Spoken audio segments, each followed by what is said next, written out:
Maulan na Wednesday, mga karakiterang chef. Lately, napapansin ko, parang laging umuulan every time na may racket ako. Pero okay lang yun. Blessing daw yun, sabi nila.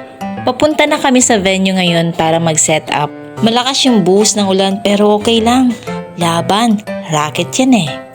Nakarating na nga kami sa venue at ayun, pagdating namin doon may naglalaro pa ng basketball at nandun na rin yung decorator nila, nagsaset up na rin sila.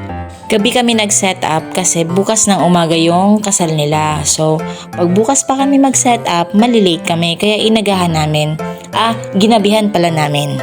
Pagdating namin doon, hindi na kami nagsayang ng oras. Ika nga time is gold. Kaya kanya-kanyang token na kami. Yung isa, nag-aayos ng mga tables.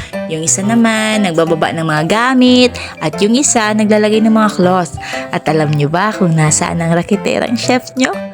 Nagmamarites! Ang client ko kasi ngayon ay dati kong estudyante noon. Imagine, dati mong estudyante noon, client mo na ngayon. O diba, tumatanda na ako. Para sa akin, napakasarap ng negosyong ganito. Kasi ang dami-dami mong makakahalubilong tao. Imaginein mo, yung mga taong nakakasama mo noon, tapos magkikita ulit kayo ngayon, kliyente mo na. Diba, parang ang sarap. Wow. Ang kinuha nila sa akin, table and chairs, set up lang naman. Tapos yung mga utensils. Kasi dito sa probinsya namin, uso pa yung may desperas ng kasal. Alam niyo ba yun? Yung may pantomina pa sa gabi, tapos magpapakain pa sila sa gabi.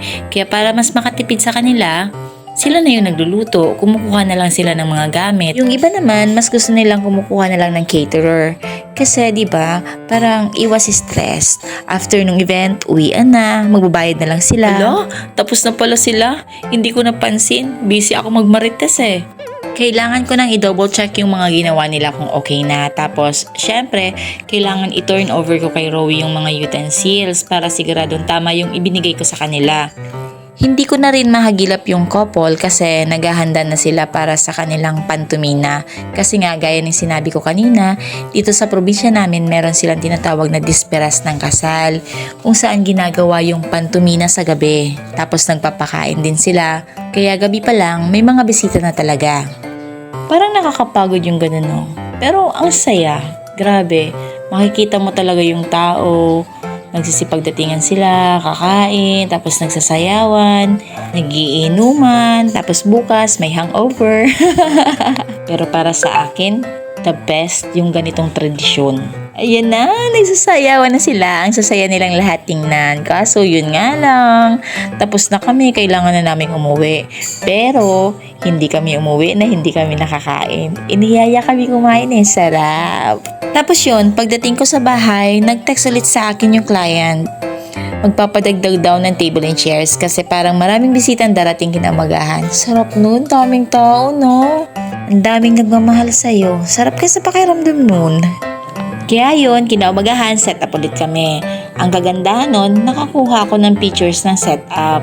Kaya meron na akong pang-post ngayon. Tapos niyaya na naman kaming kumain ng breakfast. Grabe, ang sasarap ng pagkain. Noong una nagpakipot pa ako, nakakahiya. Kakain na naman kami. Pero pinilit kasi kami ni ate. Thank you ate, ang sarap ng food nyo. Alam niyo kasi, kahit caterer kami, kahit nagluluto kami, gusto pa rin namin makatikim ng luto ng iba. Alam mo yun, parang may iba naman. Tapos yun nga, nagmamadali kaming kumain kasi may setup pa kami. Kaya after kong kumain, nag-video muna ako kasi naka-setup na nga. Tapos kumuha rin ako ng picture para meron ako mga pang-post. Tapos may dinaanan akong isang lugar kasi dati nakikita ko lang siya. Pero hindi ko pa siya napupuntahan talaga. As in, yung nandun talaga ako. Dati kasi, nasa floating restaurant ako nagtatrabaho. Tapos, dinadaanan ko lang siya. Hindi ko talaga siya napuntahan yung lugar mismo. Kaya sabi ko ngayon, dadaanan ko siya. Kaya yan na, maglalakad-lakad ng rakiterang chef nyo, papunta doon. Grabe, ang lamig. Ang sarap ng hangin. Sarap matulog. Salog ang tawag namin ito sa Bicol. Di ko alam sa Tagalog kung ano. Absent kasi ako nung tinuro sa amin ng teacher ko to sa elementary, kaya di ko na maalala. Tumakas lang ako ng saglit sa mga kasama ko kasi hindi pa sila tapos kumain. Ang babagal nilang kumain, grabe. At eto na nga, malapit na ako. Makikita ko rin siya sa malapitan. Wow, may bangka. Parang ang sarap sumakay. Oh no!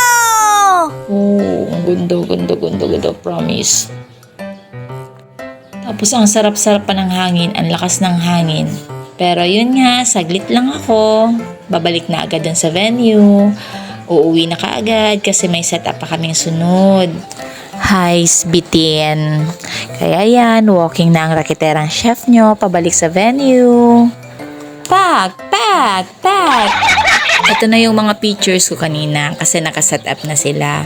So, alam nyo na, pag kailangan nyo ng service namin, kasal, binyag, birthday, alam nyo na kung sino ang tatawagan nyo. Just call my name and I'll be there. Thank you guys for watching. Bye-bye!